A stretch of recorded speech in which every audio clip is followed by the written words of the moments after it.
All right, we finally made it. If you can't tell, I am not home. And there's a lot of little kids in this house, and there's pets, and we're just gonna see how it goes. The lighting's crazy. It's been raining all day and all night, but I wanted to get this live in before I have to travel home. And so we are going to be watching Chloe Driver had her full sentencing. She was sentenced to life in prison, but her husband, also Hannah's dad, Hannah is who Chloe stabbed, he decided to do a court TV interview. And I started watching part of it. It's pretty entertaining. The host is amazing. She was so flustered, kept trying to reel him in to get back on track. And I want to go over how he is with her and then maybe discuss his relationship with Chloe. So let's start somewhere in here. Beverly, I don't know if you're on today, but I am going to be addressing a tattoo question that you had coming up though. So let's go ahead and get into this.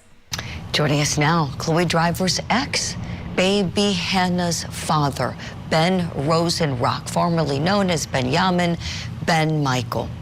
He's joining us by phone as we had some connection problems earlier. So Ben, hopefully you can hear me. And I just want to start by saying, person to person, I'm so sorry for your loss. I can't think of anything worse than for a parent to have to bury a child. What happened to your beautiful daughter was nothing short of horrific and should not have happened. So let me just begin by saying, person to person, I'm very sorry. Hi, Julie. How are you? I'm glad you can hear me, Ben. Well, thank you, and thank you for joining me here today. I want to begin by asking you about your thoughts on the sentence that the judge gave Chloe, your ex-wife.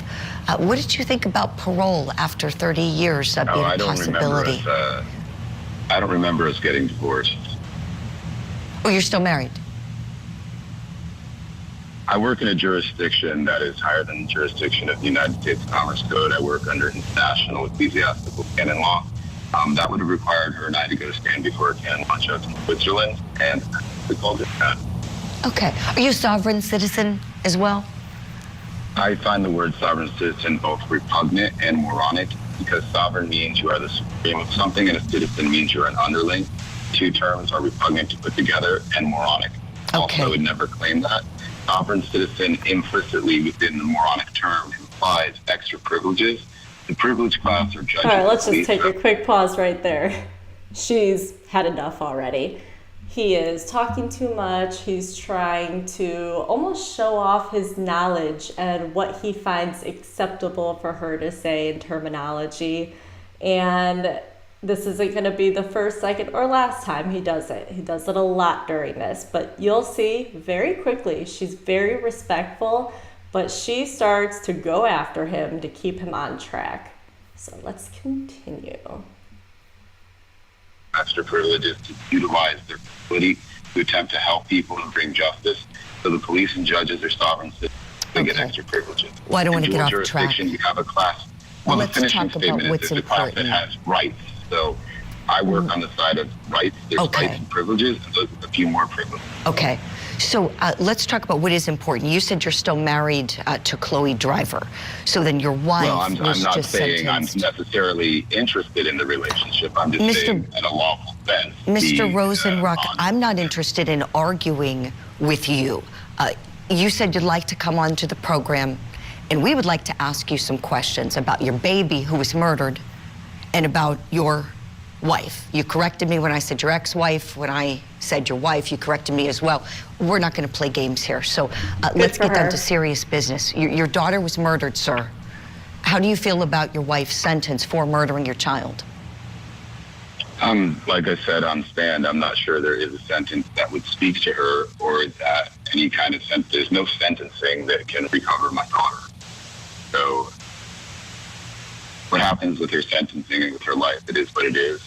And with that legal society, they decided she could have parole. You know, when she's 50 years old, if that's coming up, and she's probably not going to go out and murder any babies if it's irrelevant. Well, we certainly hope not. Mr. Rosenrock, where were you during the trial? I have a close friend of mine, Jason Spillers, who testified in the trial, who made some trouble with the guy he was living with in Savannah, and he wanted to extend that to me. So even though I spoke to the gentleman, Sean Kyle Grecian brought me to a book and told Jason's explicit affidavit that I had nothing to do with any of the things that items Kyle may have had lost, that he still continued to pursue a larceny charge, made it felonious. On my trip back down, I just driven 18 hours out of Myrtle Beach for the summer, dropped my wife Anna, a new little baby, Etowah off in Connecticut, stopped by the farm where my wife Shaylig is, 30 minutes from there, turned around and drove 20 hours back down here. Got picked up in Tennessee for going a little too fast in the traffic, whatever it's called, where they sit and watch. And I ended up in jail in McMinn County, Tennessee during the trial for about 20 days. I've never really been in any situation like that. And I had a little situation when I got put in pods because some people think the guy that I had a very different kind of crime. He attacked me, and I ended up victim getting put in the isolation for 23 days. Pretty terrible. It sounds Otherwise, I would pretty have been terrible. Do you still have that case pending in Tennessee? The case is not in Tennessee. It's a case out of Pooler, Georgia, Savannah, Georgia. It's just that I was going through there, and You had I a was. warrant.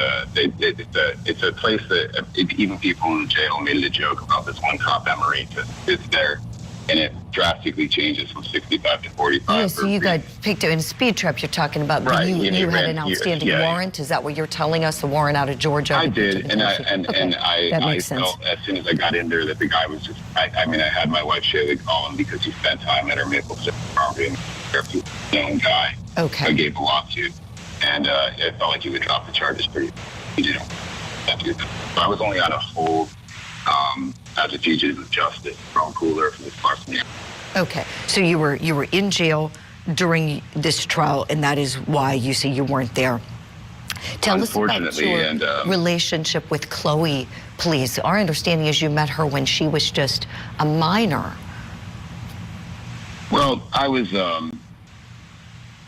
passing through a bus stop. I was in the middle of dealing with a very complicated situation with Gabriella Shemaya. And I was passing back through a Greyhound bus station. There was this Greyhound drama going on with strikes at the time. It was a thing, and our bus was getting very delayed.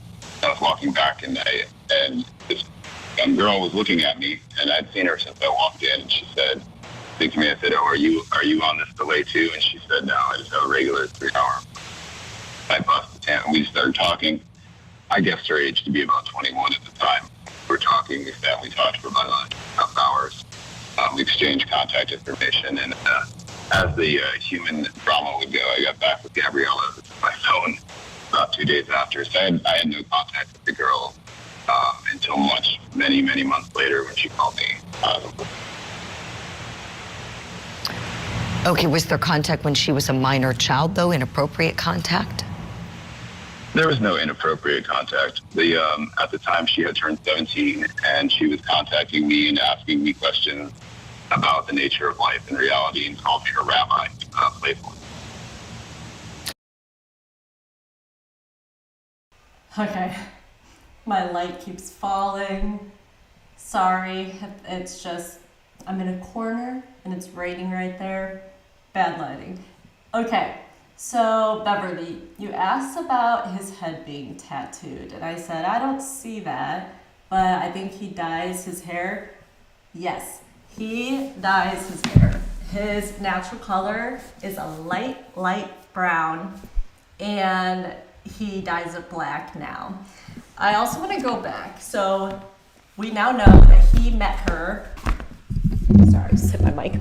We now know that he met her when she was 17, and he says that nothing happened between them, but they basically like jumped in and got married, if you will. I don't know if it's exactly like a legal way.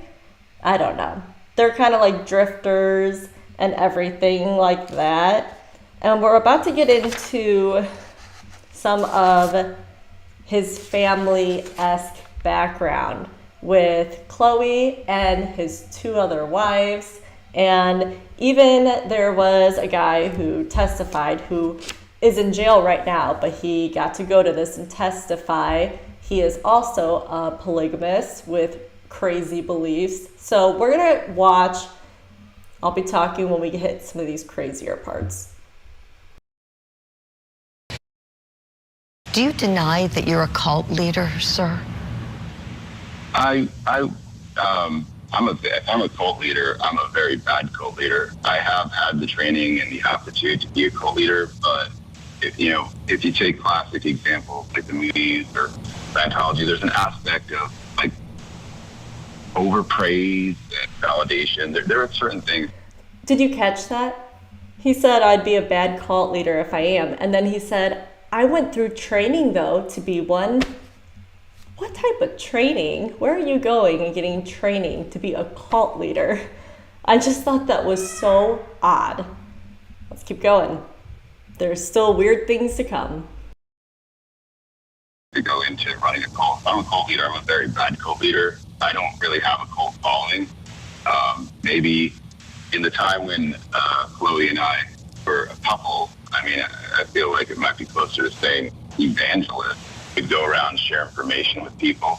But I don't believe I've ever reached cult status, and I really wouldn't call myself a cult leader. It seems scandalous. I want to make the tabloid flash. I don't really have a cult. I have some people who have heard some information, who are, in reductive terms, truth seekers. I call myself a cult leader. Do you agree mostly because I push people away, and I ask them to get under their skin. I ask them to sort their stuff out, and I say a lot of stuff that I know is either going to shut them down or they're going to put in the real work. She's like, I agree with that. You definitely get on people's nerves and push people away. So yeah, Khloe was 17 when she met him, and he was 29. And now that sentencing is done, she is 33 and he is 40. So it is a huge age gap. And then the fact that she's 17 when probably a physical relationship started, he's not gonna admit that and get arrested for it. He has been arrested so many times, but he has an alias. And so it's so hard to track him down.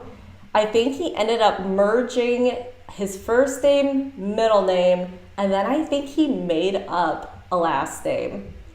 I'm not really sure. It's extremely weird. Let's keep going. Work of human development. So you wouldn't really do that as a cult leader. You'd find a way to massage their ego. I guess that's a good term. You'd find a way to massage. And I don't do that. People want to stick around and actually participate after I'm like pushing them back. Like you've really got to get. So that's on them, huh? That's on them. On them, huh? And anybody, if you ask Jason Spillers, even if you ask any of the girls who are with me now, they know that I Beverly, when you say diss his other daughter, are you talking about how that Hannah was so different and interactive and all of that, and the other one wasn't like that? Yeah, he didn't come to any days of the trial, and he came to sentencing day so he could say his victim impact statement. But we also learned one of the reasons why he wasn't there was he was in jail. So it seems like he basically goes to jail, gets out for a couple days, goes back. Yeah, gifter drifting. All right, let's keep going. Push them back to analyze themselves and build their self more. If they decide to stay and develop love and relationships or connect, that's great. Would I love to have a community of autonomous people who know how to process with their minds and develop and work and farm together? Yeah, and we're making inroads towards picking up land and bringing people She who is want to so use their sick own of minds him. and decide to stay at their own Look at volition. her face. That's true, but I wouldn't call myself a cult. Okay, interesting. Do you agree with the prosecution's theory? They put forth a theory that the reason that Chloe killed baby Hannah was that she felt that Hannah was getting in the way of the affection that she wanted from you, that Chloe was seeking from you. I hadn't actually heard that expressed. I know they expressed things like she felt like Anna and Shaylee. Actually, I mean, they didn't say this, but candidly, probably the thing that affected her most, because she had been with those wives. I mean, Shaylee, pretty new, but it gets deep fast if they're like little liaisons and affairs you've had for 2 months. They go into it pretty fast. So Shaylee had been around for about. I believe the thing not being said is the thing that she felt was taking my attention that scared her the most had nothing to do with Sister Wives. It was Jason Spillers. I had a strong male figure who had a very powerful mind of his own who was listening and said with those little handwritten notes, and I was scared because people started listening. She really was talking about the amount of hours and time that I was spending on the phone, and then meetings with Jason Spillers was taking away from what candidly would be her ability to manipulate and control and get more energy because she would have fits. So if you're looking at the defensive theory, there was one factor, Julie, on Wednesday 13th, before I took off, like why I just turned around and realized with the defense being exposed for how they were going to try to play me and Dodson Kessler,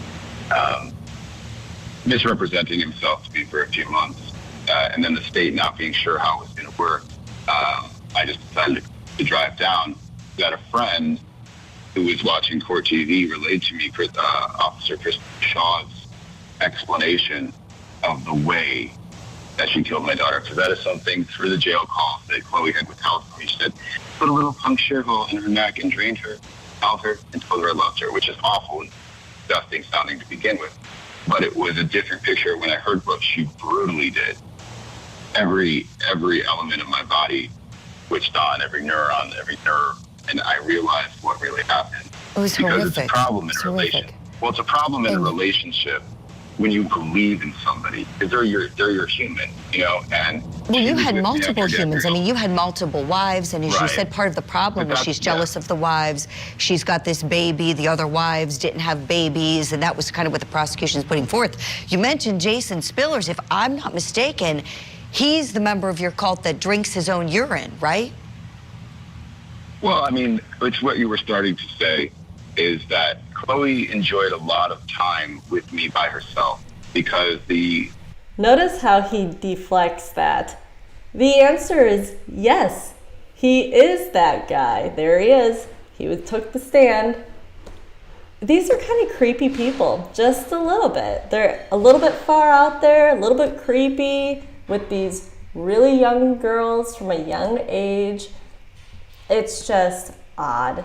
And if you watched part of the trial, you would know. But if you didn't, he would not allow her to get on schizophrenia medication or any medication. Even so, the doctors were saying she needs to get on something, things are not correct. He didn't believe in that because of his religion. So I think he looks at it as, oh, she did this, she was being selfish, she just wanted my attention.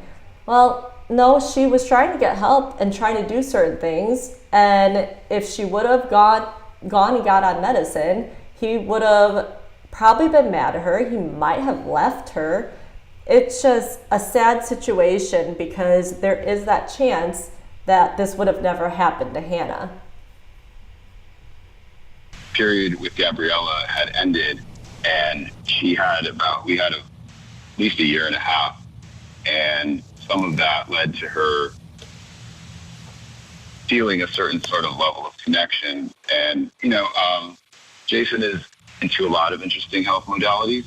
He also owns the same machine that the NFL and the NBA use, the AARP machine. That's rapid muscle and bone regeneration during games. So he has a lot of health technology. I just ask anybody not to get lost in the weeds of that. The point is that I was spending a lot of time with Jason, and some of these, I would go further than the defense. And it seemed that she really started disconnecting on about Anna's birthday. down in Siesta Key, Florida. And it seemed like from that point forward now, once I realized what I realized on Wednesday the 13th, that she had decided to disconnect and then started the next phase. See if she could normalize or reintegrate outside of, here's the way I can put this to you, Julie. The entire time that I've been talking to people in law capacities and various family capacities about this incident, I said, this isn't like Casey, the classic Casey Anthony guilt party, where you have an infant, a baby, you don't want them because you want to get back into the exuberance of your life. This isn't like that because she was killing herself. And I realized, no, this is all like a last resort. There are elements of this because what she really wanted to do is delete what I would call the raising of a moral consciousness. That when I meet people who I have more information than or know how to be better balanced and self-regulated and being in life, I feel the obligation to help them. And she didn't want that. So it really wasn't about jealousy about the system violence in the end.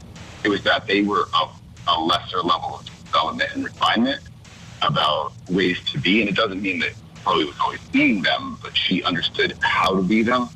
And she could see that they were still confused, and she didn't want to have to put any effort anymore, really self-develop. But then she started maybe phase 2 or 3 or whatever you want. We started hanging out a lot with her family in the month of July. We were basically staying in Knoxville with Eric and Renee and Kyle and Aaron. And we were going down to a place south of Marysville where there was all this water. And we spent a lot of time together. And but she realized... Appreciate your...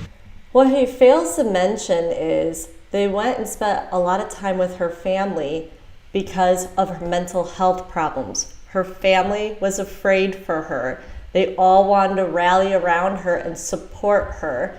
They thought maybe they could help her or convince her to go get help, even if he's saying no. I think it's interesting he left that entire part out. Is that she realized she couldn't reintegrate with her family. She couldn't become normal again. You're saying once she decided to leave your cult, she couldn't become normal and go back into society. I'm not trying to say that. I'm trying to say that she had changed enough that she didn't feel like that was a glove fit either. She felt like she had no place. And I'm saying it's less about my quotes cult and more about her changing herself at this level of life or this level of way of acting or just getting supply and satisfaction out of watching TV or just hanging around. That didn't work either. So at that point, she's trying to come back and figure out what to do with herself. And at a certain point, she realized that her sense of development and refinement was so far along that either she was going to have to live life in honor and integrity. To end it. Leave the cult on, but understanding herself as a human wherever she went. She was going to have to live up to this or feel like she was failing at living up to the level of refinement of human consciousness, of morality. She wasn't going to be able just to jerk around or take her daughter, go to St. Thomas in the Virgin Islands, and just... Yeah, there's accountability in life, that's for sure. Thank you for that perspective, sir. Let's talk about something else you may or may not be aware of. It came out in the courtroom that during the trial, apparently, Chloe Driver was having phone sex with her boyfriend from the jail. Let's take a listen. During the course of her trial, where the rest of us were dealing with the burden and weight of having to advocate on behalf of that child, she's going back to the jail every night and having phone sex with her boyfriend. Talking about what size penis she likes, how she likes rough sex, how she wants to be treated like a rag doll, how she wants someone to ejaculate in her mouth. We are all having to watch people fall to pieces over that baby in this courtroom. And she goes back to the jail and can't wait to have phone sex. Mr. Rosenrock, what's your reaction? I feel like this has to be said so many times, and I don't know how people don't get it. Your jail phone calls are being recorded, and then they're put on the internet. They're for the public, most of them. So she can make that face and squint and shake her head, but they have it on record. It is odd that she was doing that. She's supposed to be devastated. And so the the jury has to look at it and say, well, how much of it was mental health and how much was that she wanted to start over? Because she kept saying she felt like she couldn't start over while she had Hannah and was married to him. Into that. I mean, it fits some of the worst character flaws that I know too well about Chloe. And, it's pretty disgusting. I mean, I share Katie's sentiments. If nothing else, it's kind of like I was hearing a little bit of that case you were doing earlier in the show, where we were having technical issues. Obviously, completely different dynamic context of the term, but it's just bad optics. I mean, at the end of the day, if you're going to be like that depraved, don't be so stupid as to do it in a way that it can become public. I mean, it's nasty in and of itself. It shows, and it may indicate, at the very least, a lack of, a level of detachment from what's actually going on. And, even, without having had my recent, very particularly traumatically short stay, being in jail can do things to you. There are human urges. But, I mean, it's probably not. I like that he made sure to say that it was a short stay, because he's been arrested like 25 times. So maybe this time it was only a couple days. But if you see any of his public records from Florida and Georgia, it's so many. In fact, I'm trying to pull them all, but I want to get into Tennessee. I heard people were saying that he has quite a few there. It's insane. Not a good thing. Right. Mr. Rosenrock, I don't tell really me. take a position on it. Gotcha. Understood. And to be clear, that wasn't you on the phone with her, right? No. She had decided to stop speaking to me, potentially based on his words to me in recent months, because of Jonathan Kessler coming on the case in February of 2023, I believe was the last time we ever spoke. Okay. And because of certain changes, I believe she was using as escapism to join the Jehovah's Witnesses. She was getting on medication again. She was going through one of these manic sort of, I'm going to reinvent myself. Sure. Mr. Rosenrock, do you feel any sense of responsibility for the deterioration of her mental health? Oh, my daughter. Well, that was going to be my next question. So let's take these in turn. Do you feel responsible for what happened to your daughter, Hannah? She kept demonstrating in intervals complete sanity and stability, and that's another big problem for me. And I'll come back real quick. Is that she was acting the entire time, and it's crystal clear to me that she is still acting, and I believe that Katie Crawford understands that. And it's like the way when you have a toddler and they bump themselves and stuff, that doesn't really hurt, but they'll cry. And as soon as they feel validated, they stop. It was too much of a light switch that she could go back to complete sanity and stability. That was also part of when you're connected to somebody and you believe in them and they're your human, which is why I brought up her having such an expansive time with me for a year and a half or whatever it was by herself. Like, she was like more mine. Even if you just take Anna, right? Anna came in, Chloe was there. Shaylee comes, Anna and Chloe are there. Chloe was like, in a way, had this stint where she was in a monogamous, effective relationship. She was, you believe in something. They, especially when they do things, and you do things for them, and you get into this life context where, husband, wife, regular scenario house, you believe in each other on a baseline. And that made it really hard. I've been tapering back over the years. I didn't question that. It makes it hard, when they start acting erratically. You have to look back and realize that in their heart and mind, they left the relationship at some point before. They're just there, but they're not who you believed they were. So in regards to responsibility for my daughter, it would have been, even though seeing her come back to crystal clear, regular life, I should have never left her alone with her that day. I wanted the other girls to get to rest. They were both driving vehicles. They were all pushing really hard to get this done. It was just a momentary lapse of, why did I let her go hang out by herself just because she was being pretty normal since we were in food? North Carolina the previous Thursday, and that, or that I was kind of in such a OCD getting all of mine and Gabriella's stuff out of Jerry's basement that I just didn't ground myself for a minute and go, remember the conditions she's been going in and out of? Take the shirt, take the diaper, go upstairs and make sure she's okay. And it's just like total nonsense stuff like that. Like, Sure. as regards to her mental health and the question I apologize for interrupting you. You were really asking me No. about I her wanted to mental ask you health. both of those. Yes, pertaining to Chloe's then. No, I don't feel anything like that, Julie.